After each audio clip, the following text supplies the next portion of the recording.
പുറത്താക്കപ്പെട്ട Congress MLA. Rahul മാങ്കൂട്ടത്തലിന്റെ മുൻകൂർ ജാമ്യം റദ്ദാക്കണമെന്നാവശ്യപ്പെട്ട് police ഇന്ന് കോടതിയെ സമീപിച്ചു.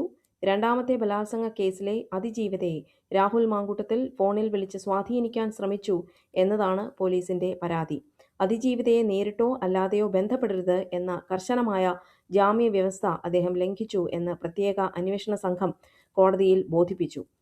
ഫെബ്രുവരി 17-ന് രാഹുൽ തന്നെ വാട്സപ്പ് കോളിലൂടെ ബന്ധപ്പെടാൻ ശ്രമിച്ചതായി ബംഗളൂരു സ്വദേശിനിയായ അതിജീവിത ക്രൈംബ്രാഞ്ചിന് പരാതി നൽകി. എന്നാൽ ഈ കോൾ താൻ എടുത്തില്ലെന്നും അതിജീവിത വ്യക്തമാക്കിയിട്ടുണ്ട്.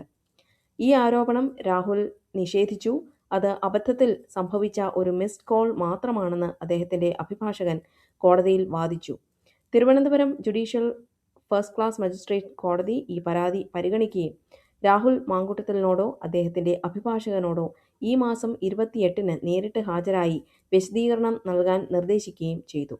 നിലവിൽ 3 ബലാത്സംഗ കേസുകളാണ് രാഹുൽ മാങ്കൂട്ടത്തിനെതിരെ ഉള്ളത്. ഇതിൽ 2 എണ്ണത്തിൽ മുൻകൂർ ജാമ്യവും 1-ൽ സ്ഥിരം ജാമ്യവുമാണ് അദ്ദേഹം നേടിയിട്ടുള്ളത്. ജാമ്യം റദ്ദാക്കപ്പെട്ടാൽ അദ്ദേഹത്തിന് ജയിലിലേക്ക് പോകേണ്ടി വന്നേക്കാം.